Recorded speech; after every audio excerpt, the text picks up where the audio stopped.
Hey, Hey, friend, give the people your name. you want my government or you want the name that I have given myself? I want you to give us the name that you want people to call when they're yeah. Well, that would be Daddy, but you can call me Seven. Everybody can call me Seven. Also share your pronouns, please, friend. Um, I am open to any pronouns, but I prefer uh he, him. That feels more comfortable to me, as in late. So This is a new discovery. This is something new I'm learning about my friends today. All right. new a new development. Age and location. Tell the people how old you are and where you at. All right. So I am 39. Baby black, no crack unless you smoke it. And I live in New Jersey. Take it, take it. Zodiac or B Day. Zodiac or B Day. I'm an Aquarius and easy on the Aquarian hate. My birthday is, I knew it was coming. My birthday is February 15th. So the day after Valentine's Day. And I'm with the pronoun switches, I'm getting the impression that you identify as trans. But what is your sexual orientation? Well, okay, so I'm just going to backtrack a little bit because I'm still trying to discover my identity. So I like to say that I live in my masculine energy, but I visit the femininity every so often. So I'm not sure if that makes me non-binary, the binary, if that makes me gender fluid. I'm still in discovery. So once I know, then everybody else shall know. But I am a lesbian. So Dig it, dig it. And what do you do, friend? What do you do for a living? child. So for 15 years, I taught. For 12 years, I taught children with autism. Then I taught a cycle with children with learning disabilities. As of late, I went back to get my real estate license. So I actually just passed my school test. I have to pass my state licensing. Um, so yeah, that's big. And I have my own clothing brand. Word, yes. If you've ever seen me tag 783 swag designs, right? If you ever see me tag, t-shirt, my Melanin Magic, which is my favorite. Those are all made by Seven's brand. Shout out, shout out. Why why would you consider yourself single, friend? Because I ain't got nobody. Now let me stop. um, I actually I think I would consider myself dating. I don't know if I consider myself single because there are folks around, but it's nothing serious yet. Okay. How long has it been since you've been in a relationship? About a year and a half, Okay. like a committed relationship, a year and a half. Just I'm just curious. How long has your longest relationship been? 6 years. 6. Mm-hmm. Oh, baby, that's an eternity for our generation. It is. Do you think that you're ready? I know you said that you're dating, but do you think that you're ready for love? I So there are days where I feel like I am 100% ready for something committed, but then there are days when I look at myself and I'm like, baby, you got some work that you need to do with yourself. Um, but overall, I would say that I'm like maybe 85% ready. There's still some like uncertainty, but I think 85% is a good percentage. Uncertain of yourself or uncertain of others? Myself. Understood. I won't dig any further than that. It might come out later. What what would you consider some of your strengths? Um, so some of the things that I consider strengths, hey Harry, could also be considered weaknesses to other people. Like I feel like I'm overly passionate, so sometimes that can come across not so. It doesn't always translate well. But so whenever I am like I engage in something, I'm like super passionate about it. So sometimes that doesn't always look good to some people. But I am uh I think I had this conversation earlier. I am intentionally gentle,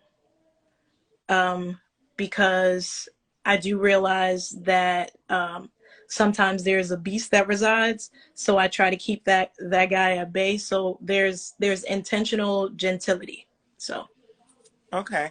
When you say overly passionate, in my experience, I think of clingy. Is that something that you would that your exes would say, or people you dated would say that you're a bit clingy or possessive? I've heard the clingy part before. And I think because I'm aware of myself more than most people usually are. So I do know that I have an insecure attachment style. Um, and that has to do with some past traumas that I'm currently working through. So I do know that I have an insecure attachment style, and that can translate into clinginess. I dig it. I dig it. And I respect the awareness. Just the fact that you're not a mental health professional and you know that language and you're aware of it and you admit it openly, baby.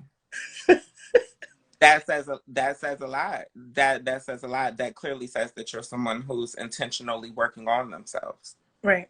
Hmm. And like you said, that could be seen as a strength or a weakness. Would you consider that your weakness as well? Yes. Because I typically find people who aren't as clingy or who have a more secure attachment style. So it kind of, well, if we have space, then we have space, and they're okay with it. And I'm kind of like, but what happened? Why you didn't call me? You didn't text me today. So To be fair, you do, even if it's someone who's like me with a more secure attachment style, you do need somebody who's going to meet you halfway. You do need somebody who's willing to conform, and you shouldn't settle for anything less. Um, Describe your ideal partner to me. oh, can I say? Well, it's not TikTok. But my ideal partner is a Black woman or a Latina woman, someone who has some melanation. um, that's number one. Um, Someone who is communicative, because I like communication. Even if it's just to tell me, hey, I need a little bit of space from you. I don't like to be like ghosted. So hey, I need some space from you. Give me some time. So communication's important to me.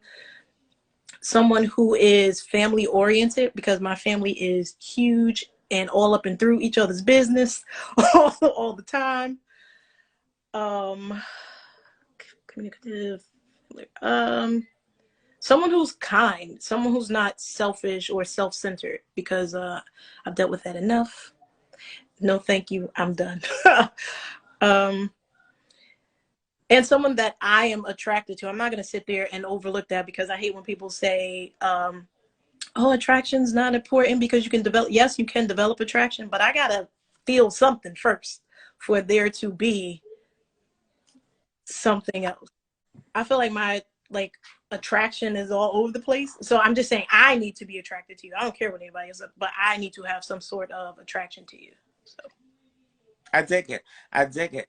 Um, what for you is attractive? What physically outside of melanin? um I need someone who has a nice smile. So that means some teeth are required. I'm just, um curves are important. Curves are a thing. Um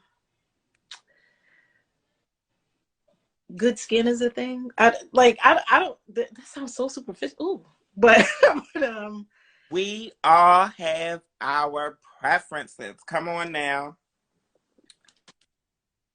yeah, that's really. That's really all I think I can think of right now. Those are good ones. Deal breakers. Liars. Oh, I would. So my grandmother used to say this when we were younger, and I was like, "That's some bullshit. I ain't finna tell." She used to say, "It would be better for you to tell me the truth, no matter what it is, than for you to tell me a lie, because if I find out, it's gonna hurt me worse." And I was like, "Man, please." Now that I'm older, baby, tell me the truth, so I can know how to process it, so I can know how to deal with it, so I know how to move forward from it. Because if I find out later on, remember that beast that I talked about, that's not gonna be so good. But I don't like liars. I don't like to be lied to at all. I actually kind of pride myself in telling the truth, whether it is good, bad, or indifferent. But I try to do that. I, That's a big deal breaker. Lying. I feel like anyone, and I always say this whenever the lying topic comes up, anyone who's not prepared to be honest, even if it hurts their partner's feelings, is someone who's not ready Right. for a real long-term relationship. Unconditional love comes with honesty. If somebody doesn't know who you are, you're not giving them the opportunity to love you unconditionally. Right. I feel that. Would you consider yourself more of a dominant or submissive personality in relationships? Baby, I'm almost. Oh, baby, I'm daddy. This is Dom energy over here all day, every day. I just wanted you to say it again. So I a little bit of submissive energy.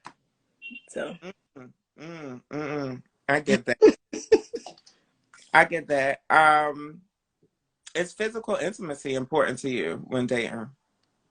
yes, that doesn't. So when people typically hear the word intimacy, they always equate it with sex, and that's not really what I mean when I say intimacy. So physical touch is part of my love language.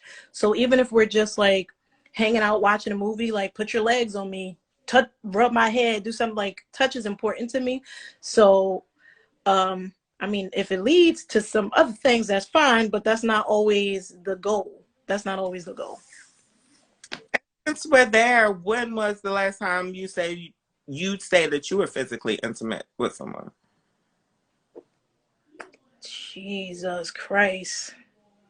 Probably the same time that I no. Okay.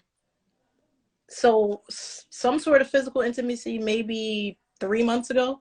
But if we're talking about sex, maybe 15 months. Baby, I'm not judging. Maybe I'm a whore, but I'm not. It's Are not it's not for lack of availability. oh baby, of course it ain't for lack of availability. They out here throwing it at people now. But yeah, 15 months. Whew, child, has been a struggle. Would you consider yourself monogamous or open to non-monogamy? I consider myself a monogamous person. However, I have had polyamorous relationships before. I feel like if we're open, honest, and we're secure, we have to have a level of security between me and you first before we can bring anybody. And if we have that level of security, then I'm open to having additional partners. But baby, if we got problems, then don't bring nobody else over here.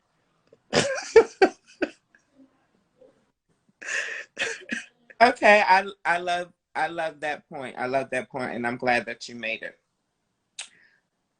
You said it's been about 15 months, but you said you've been single for about a year, so I'm assuming your last partner in the bedroom was your ex. Look at you catching. Okay. No, so I haven't had sex in 15 months. My last relationship was about a year and a half ago. Yeah, so yeah. Yeah. Okay, I'm just making sure. You know, I wanted to see if you was going to slip up on us. What is your age range for dating friends? Um So this is going to sound weird, but because I am a more dominant person and I do want to get married and have children, I typically date younger than than me because I am at an age where I cannot carry. Even though I have already looked into it, it's not a possibility. These eggs are fried, dyed, and laid to the side. Um, so 30 to, I guess 40, 30 to 40, but that, I don't know. Well, I'm gonna just say it's open. I'm gonna say it's open. I'm gonna say it's open. Legal to elderly. I'm deceased. I've been trying to ignore Daniel and Harry this whole interview to be respectful. Lord forgive me. Y'all are nuts, but I appreciate y'all being here. I'm telling you. I love them. They gonna mess with me later, but it's all right. What is your, or do you have income requirements for a partner? I probably should. I probably should because I've taken care of a lot of things that now I'm regretting, but I don't. I do not, but I'm gonna look into it and put some of those in place. That's, see, the more you know. Personally, I don't have income requirements for a partner, so I'm not judging. Night in or night out? In. And you said that touch was one of your love languages. Do you have any others that you're aware of? Any other love languages? Words of affirmation is major. I need Give to know I'm doing a good job. Bitch, you doing Okay. a good job. Okay. Are you willing to, you said you're in Jersey. Are you willing to relocate for love, or does the person have to be in Jersey? So for a long time, I always feel like I have like these long ass answers, but I'm getting to the point. So for a long time, I felt like I wouldn't relocate because I'm very close to my niece. She's 11 now. And we had a discussion recently, like if I find someone and I decide to go, she's like, go. And she's super supportive. I love that kid. So now I would relocate, knowing that she'll be okay. Because for the longest time she was like, no. now that she's older, she's like, it's all right, you can go. So yeah, I would relocate.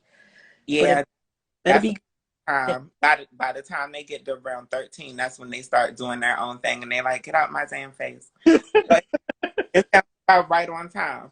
Last question, friend. What would make you a great partner? well, like I said, I'm aware of my flaws, which means I'm working on them. So I'm always trying to work toward being a better person. And because I'm trying to work towards being a better person, that would make me a better partner. Um, I am super communicative. Sometimes I probably should shut the fuck up, but I want to talk about everything. I also, and sometimes this may not be so great, but there is some heteronormativity in my relationships, but I feel like I am a protector and a provider. So I would definitely give my person the world if I could. So that's that on that. Tell the people how best to get in contact with you. Um, I mean, I guess you can follow me here on, what the hell is this? Instagram, but on TikTok it is 7SEVEN_831. And people usually don't ask me about the 831, but it's there because it means love. 8 letters, 3 words, one meaning. So To get in touch with Seven on Instagram, it's the number 7_entertainment. ENTERTAINMENT.